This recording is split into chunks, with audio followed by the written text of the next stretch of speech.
Bluetooth mount.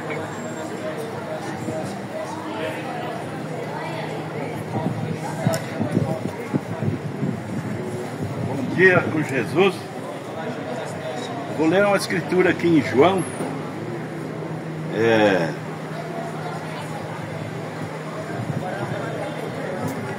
João capítulo 4, verso 4. Vou ler só um verso. Convém que eu faça as obras daquele que me enviou, enquanto é dia. A noite vem quando ninguém pode trabalhar. Então o próprio Senhor Jesus Cristo, quando esteve na terra, ele disse essas palavras: convém que eu faça as obras daquele que me enviou enquanto é dia, e a noite vem quando ninguém pode trabalhar. Então esse trabalho que Deus estava fazendo era evangelizando o povo. Mas ele foi de volta quando ressuscitou para a glória. Mas deixou homens para continuar essa obra de evangelizar, de falar a sua palavra. E nós, quando falamos da palavra de Deus, nós estamos plantando essa semente, que é a palavra de Deus nos corações das pessoas que ouvem. Aqui nessa mensagem aqui eu vou ler umas palavras ditas pelo profeta de Deus. Ele fala assim sobre a semente: lembre-se de que a semente que é semeada, sem dúvida, se fixará em algum lugar. E queremos que seja verdadeira, inalterada semente de Deus, semeada no coração das pessoas, pois um dia devo comparecer ao julgamento para prestar conta do que disse e que fiz. Juntamente com vocês que ouvem essa palavra. Então nós vemos que a palavra de Deus, ela é uma semente, e essa semente é plantada no coração das pessoas. Primeiro ouve, a mente capta aquela palavra e aquilo é plantado no coração. Mas muitas vezes essa semente vem aqui, ela rejeita, ela pode refugar esse pensamento, não crer. E a maneira de Deus é crer. Falou: quem crer, for batizado, será salvo. Então nós falamos a palavra, mas nós não somos obrigados a fazer você crer, nem você é obrigado a crer no que falamos. Mas se você acha que é a palavra de Deus, você poderá ser abençoado. E Deus prometeu que essa semente que Ele plantou também uma semente que Ele disse para Abraão: a tua semente será bendita em todas as terras. Por isso eu falei. E Ele colocou essa semente plantada ali no Éden. Depois Ele fez a promessa para Abraão que de Isaac essa semente seria abençoada. Mas nós sabemos que há duas sementes, que foi plantada uma outra semente também ali. E essa não é a que Deus plantou, é outra. Então no parágrafo 13 dessa mensagem aqui, a moldura.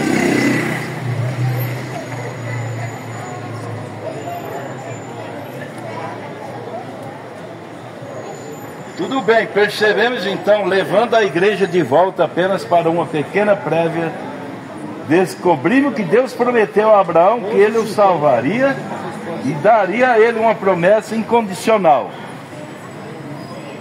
Uma aliança incondicional, ele o salvaria e a sua semente. Não somente Abraão, mas a semente dele todinha ele salvaria. Toda a sua descendência. Mas sua semente prometida era em Isaac. E nós sabemos que Abraão teve um outro filho com Agar. E essa não é a semente prometida de Deus. Ele prometeu em Isaac. Por isso que nós vemos que há duas sementes. E uma é inimiga da outra. Só que a verdadeira inimigo é a semente que não foi Deus que plantou, que é inimigo da semente de Deus. Ele persegue os filhos de Deus. Mas isso não deixa da palavra ser pregada. Aqui no parágrafo 44, o profeta dá mais uma reforçada.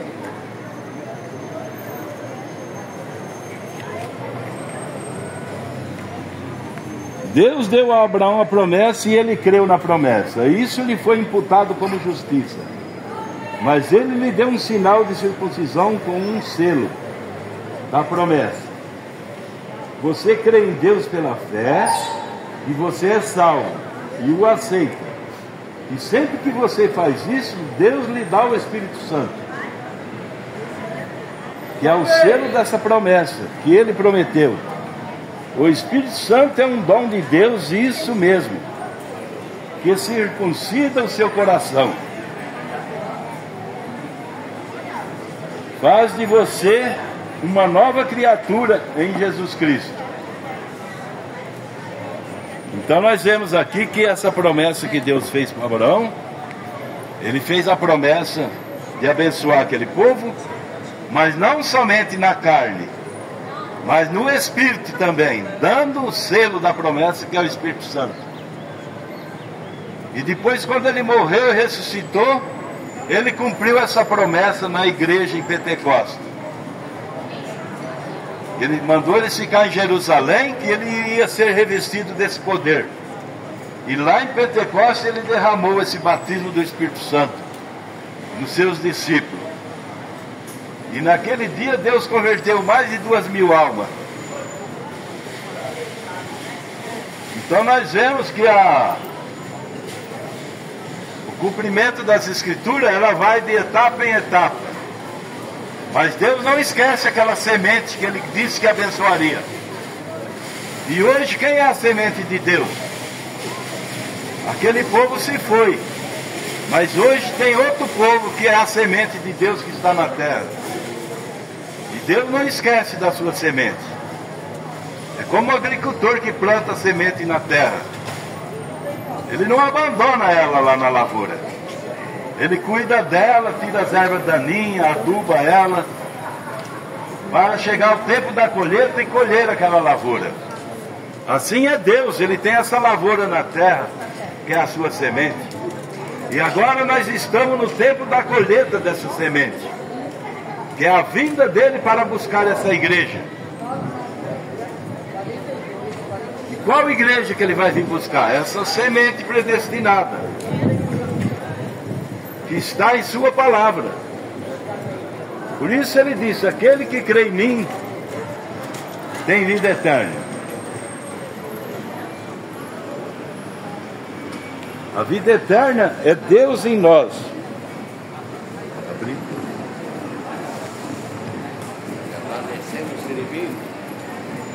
Então nós temos o conhecimento que a única vida eterna que existe é Deus. E se Deus não estiver em nós, nós não temos essa vida eterna. Mas a maneira de nós se chegarmos a Deus é através da sua palavra. Ele falou: a minha palavra são espírito e vida. Aquele que crê em mim, como diz a Escritura, tem vida eterna. Ele não disse que aquele que tem uma religião tem vida eterna. Aquele que crê, como diz a Escritura. Às vezes sua religião está dizendo que Deus é uma coisa quando Ele não é. Às vezes a religião está dizendo uma maneira de se adorar a Deus que não é uma maneira certa. A Bíblia diz: somente ao Senhor teu Deus adorarás, só a Ele servirás. Mas ninguém deve ser adorado a não ser Deus. A própria palavra Deus quer dizer objeto de adoração. Tudo aquilo que você adorar é seu Deus. Mas Deus não aceita adoração errada. A única adoração que Ele aceita é dele. Desde quando tentaram adorar Ele, Ele falou: levanta que eu sou homem como você. Ele não aceitou a adoração, enquanto tem homens querendo ser adorados. O único que deve ser adorado é o Senhor Jesus Cristo. E Ele é o único Deus e a vida eterna.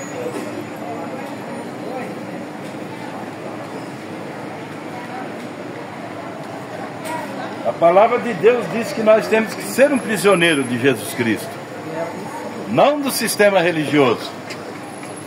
Prisioneiro de Cristo, mas tem muitos que são prisioneiros, mas não de Cristo. É prisioneiro do vício, das drogas, é prisioneiro de uma igreja, de uma religião, de um credo. Mas nós temos que ser prisioneiros da palavra de Deus, não de religião.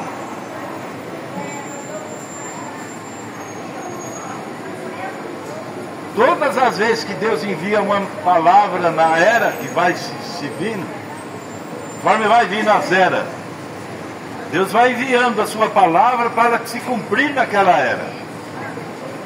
Nós temos o cumprimento das Escrituras no tempo que Jesus veio, que Ele ia abrir os olhos do cego, curar os enfermos, fazer maravilha, ressuscitar os mortos. Temos o cumprimento da Escritura no tempo de Noé, que era fazer a arca. Temos o cumprimento das Escrituras no tempo de João, que ele viria preparar o caminho para Jesus vir. Mas nesta era nós temos o cumprimento das Escrituras novamente, que é o Elias do entardecer que viria a restaurar todas as coisas. E esse cumprimento está aí diante de todos os homens. Mas quem está vendo esses acontecimentos?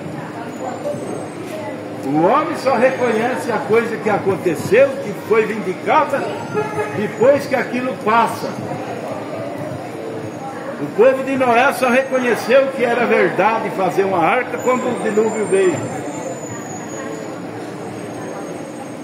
O povo do tempo de Jesus só reconheceu que ele era Cristo verdadeiramente a partir da hora que ele foi crucificado, que a natureza se revoltou.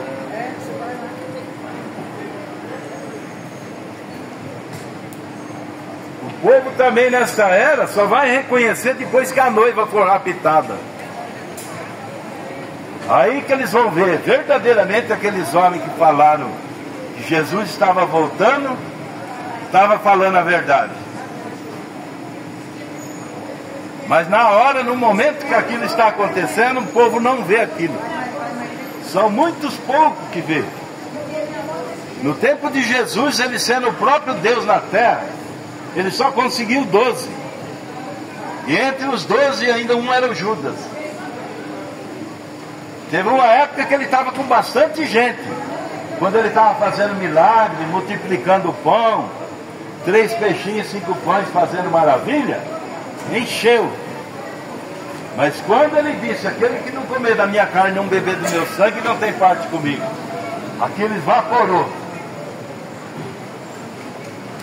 O povo hoje só quer saber de cura divina, de milagres, de prosperidade.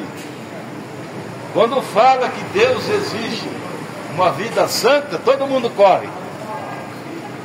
Mas a Bíblia fala, sem a santificação ninguém verá o Senhor.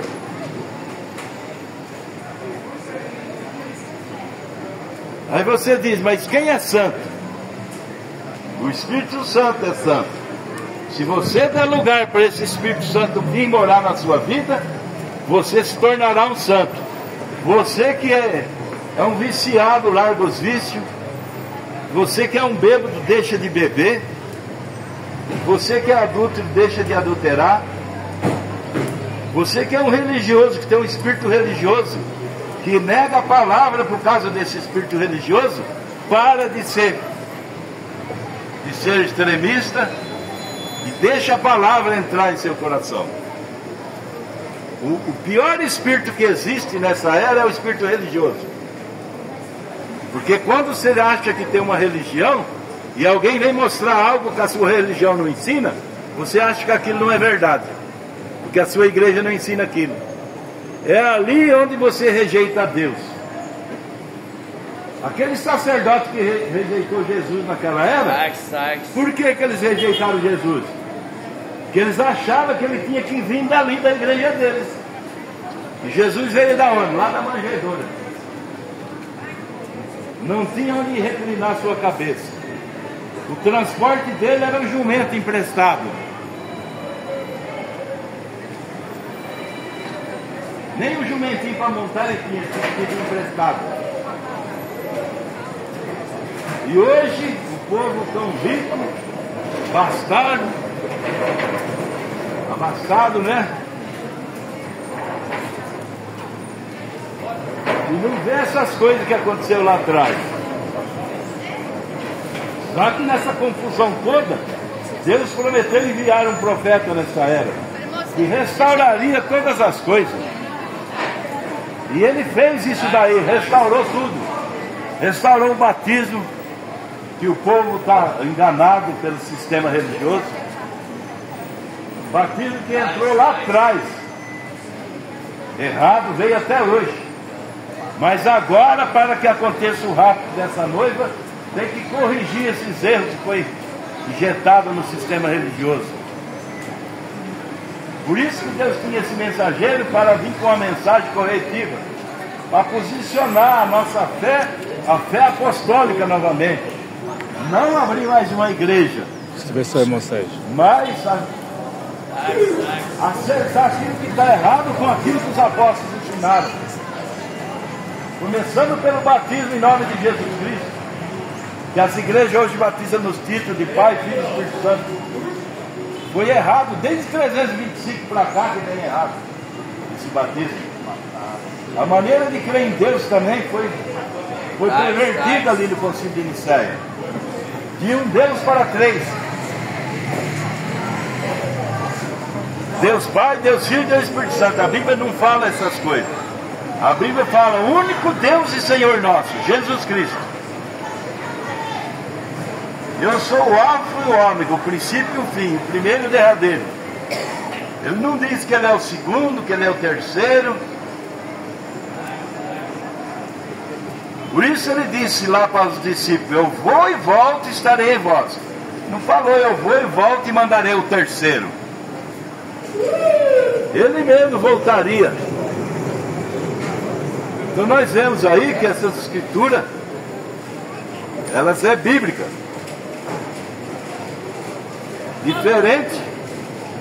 Diferente de ensinamentos que são injetados nas igrejas, que você não vê ninguém que foi batizado daquela maneira. Mostra para mim onde uma pessoa foi batizada nos títulos de Pai, Filho e Espírito Santo nas escrituras. Você vê a ordem em Mateus 28, 19. Mas o cumprimento daquela ordem foi em Atos 2, em Atos 19, em Atos 8, Atos 10 também. São vários atos batismais que todos foram feitos em nome do Senhor Jesus Cristo. A ordem não quer dizer que aquilo é um cumprimento. Foi dada uma ordem. Mas para quem foi dada aquela ordem? Os discípulos. Quem foi cumprir aquela ordem? Os discípulos. De que maneira eles fizeram? Dessa maneira, em nome do Senhor Jesus Cristo. A própria igreja que inventou essa doutrina de três pessoas distintas, ela mesma tem um documento em Roma contra ela mesma, que foi ela que inventou esse batismo. Marcos e Públio Décio foi o último que foi batizado em nome de Jesus Cristo. Isso daí 325 anos de lá dos discípulos até ali. Está lá no Vaticano esse documento, com o nome dos dois personagens, o que estava sendo batizado e o que batizava. Agora ninguém é obrigado a crer em nós. Mas quando se trata que não é nós, é a palavra de Deus, aí nós aconselhamos vocês a crer nessas coisas, porque são as escrituras que falam essas coisas. E Jesus disse para aquele sacerdote que rejeitou ele: vós errais muito por não conhecer as escrituras e nem o poder de Deus. Examina as escrituras, que são elas que de mim testificam. Então isso que nós estamos falando para vocês é para que vocês tenham cuidado e examinem essas coisas, ao invés de contestar sem saber o que estão contestando. Porque Porque quando você contesta a palavra de Deus, você não está contestando os pregadores. Não contra Deus. Aqueles sacerdotes, quando rejeitaram Jesus Cristo, estavam rejeitando a Deus. E aquilo que eles pediram caíram sobre eles. Então nós devemos ter cuidado com a palavra de Deus quando se trata da palavra de Deus. E ao invés de criticar, pegar as escrituras e examinar elas. Quando você examina, você está na fonte certa. E é assim que funciona. Se eu quero um remédio, eu vou na farmácia. Se eu quero comprar carne, eu não vou na farmácia, eu vou no açougue. Agora, se eu quero conhecer sobre Deus, eu tenho que ir aonde? Na fonte, que é a palavra de Deus. Não é as religiões que é a fonte para você examinar Deus. Não é a escola de teologia que é a fonte. A escola de teologia vai ensinar o pensamento que está na cabeça daquele outro. Mas quando você vem para a fonte, que é as escrituras, você está examinando a palavra de Deus. Aí você não erra o alvo. Você acerta o alvo. Nós vamos encerrar aqui por esse instante. Agradecemos a atenção de todos. Nós vamos, se alguém quiser oração por algum parente, alguma pessoa que está enferma, ele vai anotar o nome no caderno. E nós vamos entregar uns folhetinhos com um cartãozinho que tem os nossos horários de programa na Rádio Trianão, o endereço da nossa igreja, se alguém desejar fazer uma visita. Então nós encerramos por aqui e agradecemos a todos, em nome de Jesus Cristo. Amém.